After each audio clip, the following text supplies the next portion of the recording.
You just feel it, smell it, all that. Hey, we doing it? Yes. Let's get it. Same, let's get it. Okay. So I want to thank you guys for agreeing to talk to me today so willingly. Of course. You guys are just awesome because I know that you have a lot of things on your plate.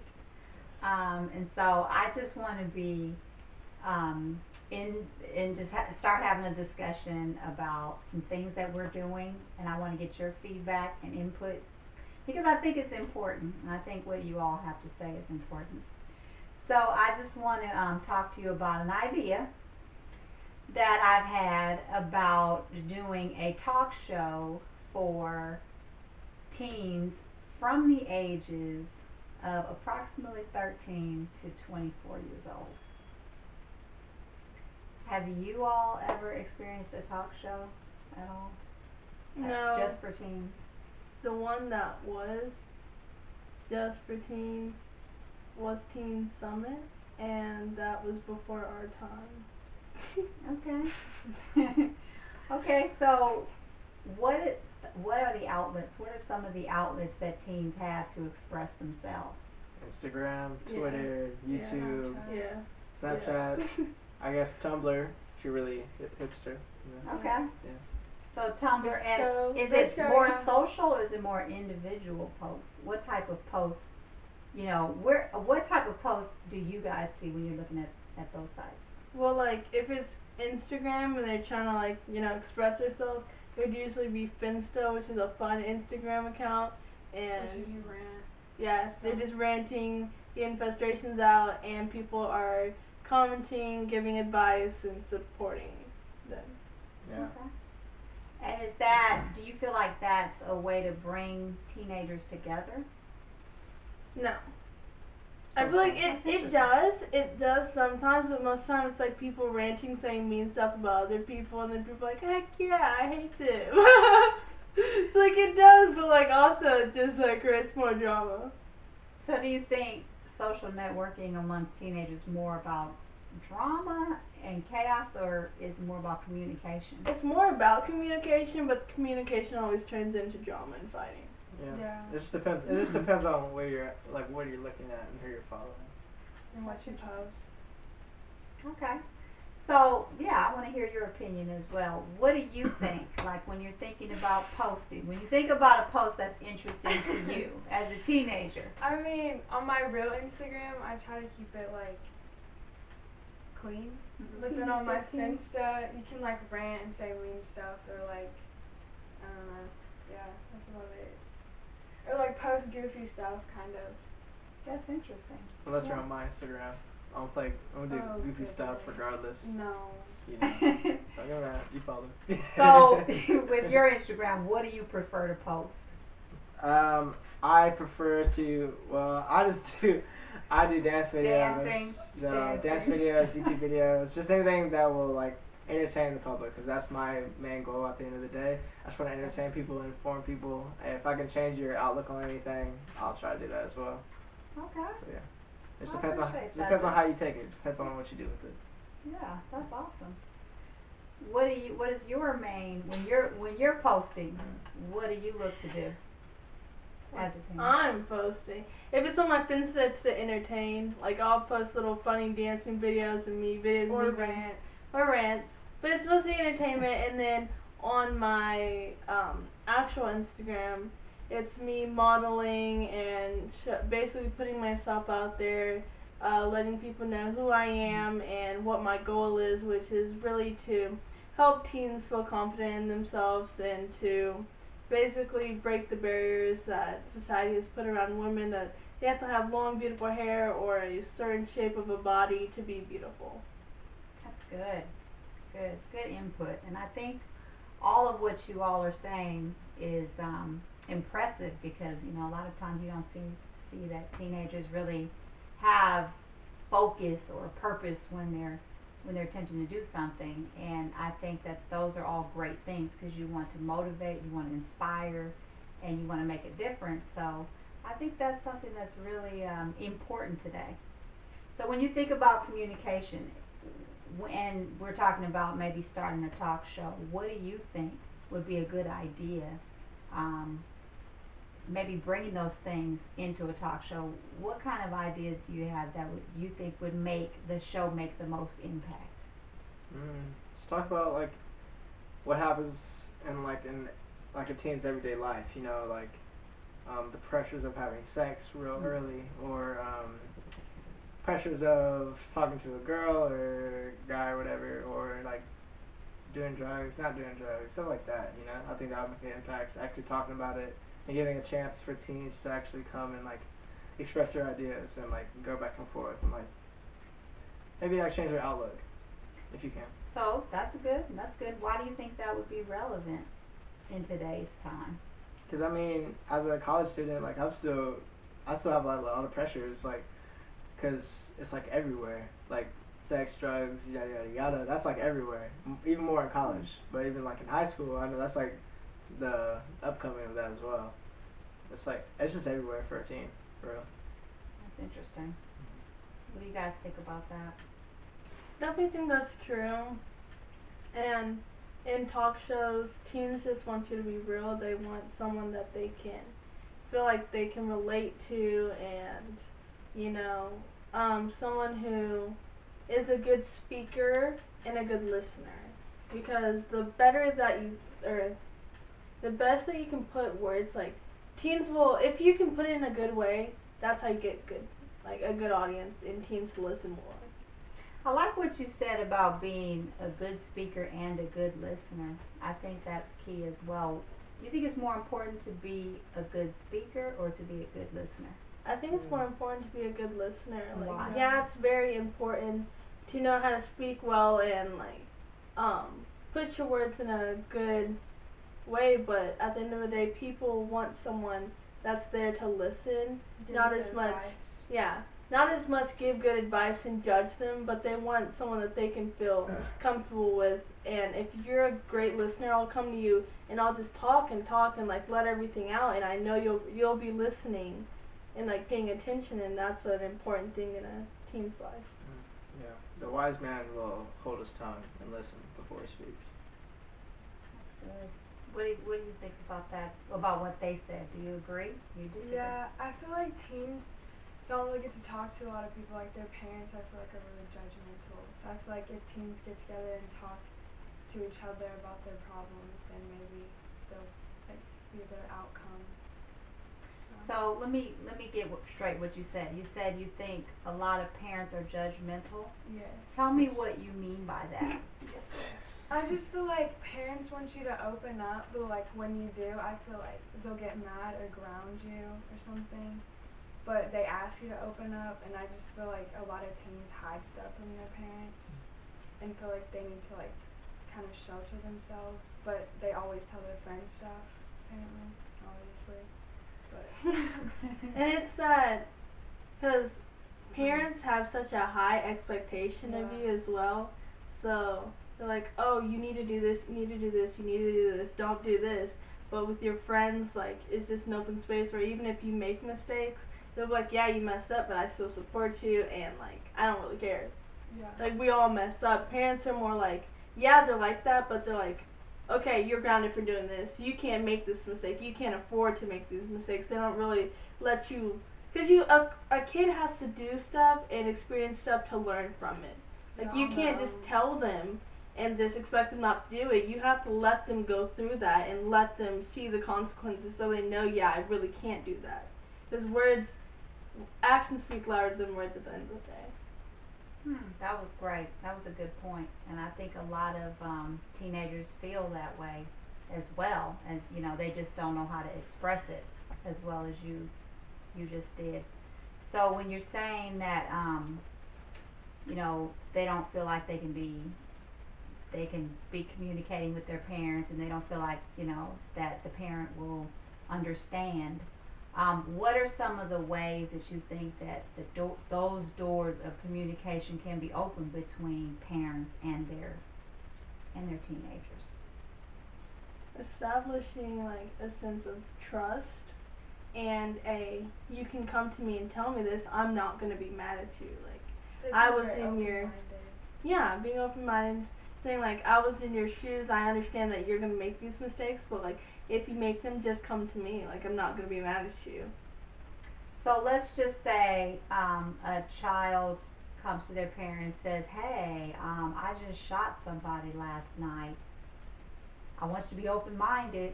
Okay, but that's so different. That's so different than hey, Everyday like teen stuff. yeah, that's not Don't every get day. mad. I robbed you. I wrecked your car. Where is the So line good. drawn? That's a question I'm really curious about, and I'd love to hear you guys' opinion. Where is the line drawn? I mean, if you have a friend and she says, "Hey," or your boyfriend comes to you and says, "Hey, don't be mad. I want you to be open-minded, but you know, I did something with this girl last night." Boom. I don't want you to be upset. Okay, when it crosses that line between like disrespect But and isn't respect. that lack of trust, or is it? No, that's not lack of trust because you put your trust in them and then they went out and did something to break it. So that's not lack of trust. But is that the same thing with your parent? Like, let's say they put trust in you, and then you went out and broke it. Should they not have a right? And this is a question. I just want your opinion. Should they not have a right to be upset in that same way? I mean, they do have a right, but it's the way you come across. Yeah. Like Yeah. you can You be can't too mad. hard on a child. Yeah, Yes. because then like you just end up making the kid feel like a disappointment and like, Yeah. oh, like I cannot make any mistakes. I have to do this all right, and like that's a lot of pressure to put on a kid. Yeah, and like if the parent like just goes off like straight, like beat him with a belt and says nothing of it, like They're that's probably not gonna help. That's not gonna help at all. they're probably gonna do it again, just hide it. Yeah, exactly. So like It's better if you come out, if the parent comes out and actually communicates after the altercation, be like, okay, this is wrong. You still grounded. I mean, we still got trust. You know what I'm saying? But like, you got to build that trust back up. So it's just like it's a factor that you have to play in. You know. But like, if the parent like just goes off and like beats the kid and lets it go, I mean, it's probably gonna happen again. Honestly. So you just have to have communication. That's the most important thing. Like, just if I'm like dating Lulu or something like that, like we have to have communication. After if she like cheats on me and something like that, like Or you if cheat I on just her. go Alright, off, you cheat on me. if I just like go off like Go on a date tomorrow you know what I'm saying? night. I'm going, oh no, this ain't about me. This ain't about me. But nah, like, but for real, like if I just go off like start throwing plates or whatever, being crazy, like she's just gonna be like, oh, he's crazy. Oh, I don't want to be here anymore. Like, but if we like actually communicate, talk it out, and then you know we can just work it out. You know. Oh, okay. I like that. I like I that. don't. Yeah. So one of the things, and I just want to make sure I have it right, is one of the most important things you all brought up was communication. Mm-hmm. Do you think that that's one of the number one factors that can grow trust between two people? Definitely. Yes, that's the main factor. if Talking anything. things out, like I feel like Is healthy. it is healthy and it helps you. Like Express your feelings towards a person, how you feel. Mm-hmm. Just listen. because when you talk about things, you learn a lot, and so So, you need to learn a lot about a person to be able to trust them. Like, if you met a person, you don't really trust them because you don't know them. But, like, if you've known that person, like, I've known Hannah for how many years? like 6 years, and we've Wow. talked so much.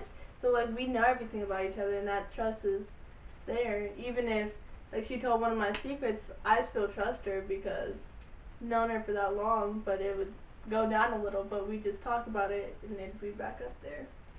So you think in the case of trust, initially, when you meet someone, should it be given or should it be earned? Earned. 100%. Well, it What do you all depends, because think? like if you break it, you're gonna have to earn it back. But I feel like you generally have trust in someone. Like I feel like you have that feeling, kind of. Yeah, when you first meet someone, I don't think it's a feeling of trust. It's a feeling of like, oh, new friend. Like, ooh, I want to be their friend. So I'm going to start learning to befriend them and trust them. You learn to trust someone. You can't just give someone trust. Like, I just can't do that. I don't trust people like that. Because people nowadays be like serial killers and stuff. Like, So both of you said you should earn trust. What do you think, Justin? I think it just depends on who it is because, like, is this like trust? I'm asking you a question now. Like, is this a trust between like me and like my parents, or me and like a certain person? I mean, you in any relationship you're going to get into, it could be your parents or it could be some. Is there a difference? Well, yeah, I think there is a difference because like if it's family, like this kind of already trust like pretty much already there established. Like, hey, like this like say like you introduce me to like a new family member. Okay. I'm like, okay, cool. Like this is family. So like off the bat, like we're already family. I kind of already trust you. There's like a little bit of trust already there. You know what I'm saying? Like, compared to like a new person, like if it's like for business, like I'm gonna go in the door like I don't trust you. I don't know you. But I mean, after like a couple meetings, couple talks, like okay, I trust you now. It has to be like it just has to be a growing process. Okay. Yeah. And you think part of it is connection, how you meet the person. Yes. How Oh, you meet the person. I thought of a point. Okay. So, going back to the trust thing, the reason why you also can't trust people, just because you know them or know of them does not mean they're trustworthy, like Bill Cosby. Like, everyone trusted him from TV and was like, oh, he's this cool guy. They started meeting girls, fix them up fruity drinks. Uh-oh. They trusted him because they met him on TV and he was that guy. Yeah, that's true. That's true. Let's watch out for the name calling though. TV show. I'm trying to get canceled. I think you just raised an interesting point. Yeah. You know, about not everybody that you may think is trustworthy is trustworthy. How do you think you can find out if someone is actually trustworthy? Communication. Like gradually over time, though, kind of. And outside sources. Like Yeah. if I'm like Okay. if I'm about to do a business deal with like maybe like Sony, which I have before in the past, like I always go to my connections and like, hey, like is this person like trustworthy? Like what I'm going through right now, like can I trust him with my stuff? You have to like kind of go through those outside sources and see like if that person's actually trustworthy, or if it's like someone who's like real sneaky and conniving, you know. So you kind of have to watch that. That's good. So do you guys think when you're dealing with somebody you can't trust, do you think it's more of a feeling, an intuition, or something you heard? What is the number one factor that gives you a feeling that maybe you shouldn't trust somebody? Someone, I used to go to people and I'm like, hey. Heard that. I'm like, hey, I'm do hungry. you. She wants some Sonic. Whoa. I'm like, hey, do you know this person? Like, what do you think about them? I always go to people because everyone usually ends up knowing someone who knows that person. But And sometimes you can't always trust that person because sometimes they'll try to do stuff to make you believe one thing so they can get. yeah, but that's why I go to the person after, but It just depends First. on actions. yeah. I first go to the people I know and I'm like, hey, do you know this person? And then I'll get to know that person and see if they are trustworthy. Yeah. Well, one thing I can say is that first of all, I've enjoyed this talk because I got to hear a little bit about what you guys think as teenagers. So that's, I guess, one reason why I think this show is important, because these views. When do you guys would you have ever had the opportunity to sit there and talk about these things and hash out these things and hear different viewpoints just like we did today? I mean, there are so many layers to everything. You know, do you trust? Do you not trust? How do you know? I mean, all these are questions that, you know, we're asking you, but then you have other people that can think about it and think about their own viewpoint while you're talking about your viewpoint. So I think that, you know, just hearing from you guys and hearing your viewpoints really enlightened me. So I appreciate that. You know, it teaches me how to be a better parent and communicate better with my teenagers. And hopefully it will, you know, encourage you to start using that trust muscle and that communication muscle even more, you know, so that you guys, you know, get a close circle of people that you can trust. 'Cause I think that's important. So before we kind of end this, because I'm going to start wrapping it up, just tell me, based on what we just talked about a little bit about starting a teen show and the idea, maybe one sentence why you think that this show would or wouldn't be a good idea to start. Just based on our conversation. I'll go first. Okay. One sentence? You want one? You know, one or two. Oh, you said 5? Okay. No. That's fine. Whatever you feel comfortable doing. Okay. I think it'd be a really good opportunity for teens to like have like a big brother, a big sister to talk to, because there's a lot of different crazy stuff that happens in a teen's everyday life. We already talked about it before, like sex, drugs, and just relationships. So I think that would be really healthy for them to like actually talk to someone, because there's some type of barrier when you want to talk to your parents, you know. So I feel like we can break the barrier and start a bridge. Good point. What about you, Lauren? I feel like it'll open up, like a way to communicate to different people. There'll probably be like commenters and stuff, and they'll connect the audience, and everyone can just talk and hash it out and see different viewpoints. You know, open up people's minds to seeing both sides of the story, not just theirs. That's excellent. What do you I think? feel like it'll create new bonds for people, like different races or like jocks and people that don't really fit in, kind of different viewpoints of like what they have to go through every day and like what we don't really see. They just put on a show for everyone, kind of. So like That's it'll good. open up that. So different cultures within Yeah. teens, different viewpoints, and just learning about different topics. Yeah. So I think what all of you said is really relevant, and I'm looking forward to just doing something that's really big. And I think I'm happy to have you guys be a part of it, if you like, if you want to. I think that's it. Is there any other questions you all have, or anything else you want to add? Nope. Okay, well, thank you so much for doing this. I appreciate you all, and your input was valuable. It will help a whole lot. Thank Awesome. you. Great. Thank you. All right. Send my check in the mail. No. In the mail. Oh, we're still recording. How nice. I was like, what if it's not recording? That's what I thought too.